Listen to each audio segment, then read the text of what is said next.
విశాఖ జిల్లా గాజువాక శీలానగర్ వెంకటేశ్వర కాలనీలో త్రైత్ర సిద్ధాంతం వారి ఆధ్వర్యంలో ప్రబోధ సేవా సమితి హిందూ జ్ఞాన వేదిక కార్యనిర్వాహకులుగా శ్రీకృష్ణాష్టమి వేడుకలు ఘనంగా నిర్వహించారు. తెల్లవారుజాము నుంచి భక్తి శ్రద్ధలతో శ్రీకృష్ణుని పూజా కార్యక్రమాలు చేపట్టి భగవద్గీత పట్టణంతో వేడుకలు ప్రారంభించారు. ఈ సందర్భంగా నిర్వాహకులు మాట్లాడుతూ 2 రోజుల పాటు అంగరంగ వైభవంగా శ్రీకృష్ణాష్టమి వేడుకలు నిర్వహిస్తున్నామని తెలిపారు. భగవద్గీత శ్లోక పట్టణ శ్రీకృష్ణ గోపిక వేషధారణ పోటీలు నిర్వహిస్తున్నామని తెలిపారు. ఆధ్యాత్మిక ప్రవచనంలో దేవదేవుని ఊరేగింపు ఘనంగా నిర్వహిస్తున్నామని తెలిపారు. శ్రీ శ్రీ శ్రీ ఆచార్య ప్రబోధానంద యోగేశ్వరుల వారి త్రిమత ఆధ్యాత్మిక గ్రంథములు ప్రదర్శనలు ఏర్పాటు చేశామని తెలిపారు.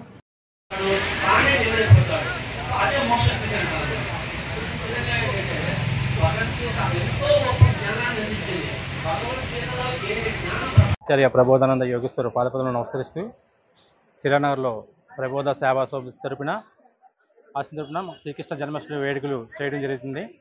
కావున ప్రజలందరూ వచ్చి మా యొక్క ప్రోగ్రాన్ని జయప్రదం చేస్తారని విజ్ఞప్తి చేస్తున్నాం. రేపు సోమవారం పెళ్లికి ఊరేగింపు 2 గంటల నుంచి సాయంకాలం 5 గంటల వరకు ఊరేగింపు చేయడం జరుగుతుంది. కావున ప్రజలందరూ వచ్చి అందరూ కూడా మా ఆహ్వానాన్ని పాల్గొంటారని విజ్ఞప్తి చేస్తున్నామండి. కంపల్సరీగా అందరూ మరీ రావాలని కోరుకుంటున్నాం. యోగేశ్వరులు రచించిన త్రైత సిద్ధాంతం భగవద్గీత దాంట్లో 3 ఆత్మల గురించి చెప్పారు. ఆ 3 ఆత్మల నిరూపణ బయట అస్తములోన, తర్వాత కన్నులోన, చెట్టులోన, విత్తనములోన చూపించారు. అదేవిధంగా పురుషోత్ప్రాప్త యోగంలోని 16-17 శ్లోకంలో అక్షర పురుషోత్తం అనే 3 ఆత్మల గురించి వివరము. అదే ఖురాన్లోని 50వ సూర 21వ ఆయతలో తోడేవాడు, తాలుబడేవాడు, సాక్షిగా చూసేవాడని. అలాగే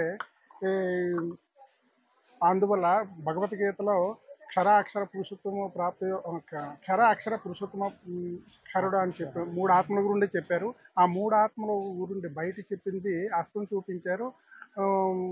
శివలింగం మీద 3 విభూతి రేఖల పైన 3 ఆత్మలు ఉన్నాయని, మధ్యాత్మని అధ్యాత్మము అంటే ఆత్మను అధ్యయించడమే ఆధ్యాత్మికము అని నిరూపణకి 3 నామాల్లో మధ్య నామంకే ఎర్రబొట్టు పెట్టి చూపించారు. ఆత్మనే అధ్యాయం చేయండి అని. నమస్కారం.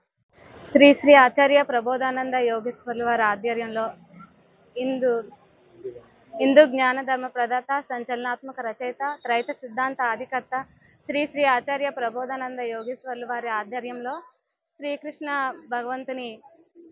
శ్రీకృష్ణ జన్మాష్టమి వేడుకల శుభాకాంక్షలు అందరికీ. ఇక్కడ శీలానగర్లో ఈ సంవత్సరం శ్రీకృష్ణ జన్మాష్టమి చేసుకోవడం మాకు చాలా ఆనందంగా ఉంది. ప్రతి సంవత్సరం కూడా చాలా బాగా కృష్ణాష్టమి జరుగుతుంది. అందరూ జరిపేటట్టు కాకుండా త్రైత సిద్ధాంతం వారు చాలా ప్రత్యేకంగా ఉంటుంది. ఎందుకంటే పల్లకి ఊరేగింపు, స్వామివారిని పల్లకీలో ఊరేగించడం జరుగుతుంది. అదే కోలాటము, తర్వాత డాన్స్ ప్రోగ్రామ్స్, అదే భగవద్గీత శ్లోకాలు, నృత్య ప్రదక్షిణ, భగవద్గీత శ్లోకాల పోటీలు జరుగుతాయి. రేపు సోమవారి పల్లకి ఊరేగింపు జరుగుతుంది శీలానగర్ పురవీధుల్లో. తర్వాత సోమవారి పల్లకి ఊరేగింపు జరిగేటప్పుడు ప్రతి ఒక్కరు కూడా బిందెలతో నీళ్ళు తీసుకొని వచ్చి సోమవారి పల్లకి ముందు వేసుకొని పాల్గొంటారని కోరుచున్నాము. అలాగే ప్రతి ఒక్కరు కూడా సోమవారి దర్శనం చేసుకోవాలి శీలానగర్ ప్రజలందరూ కూడా అని.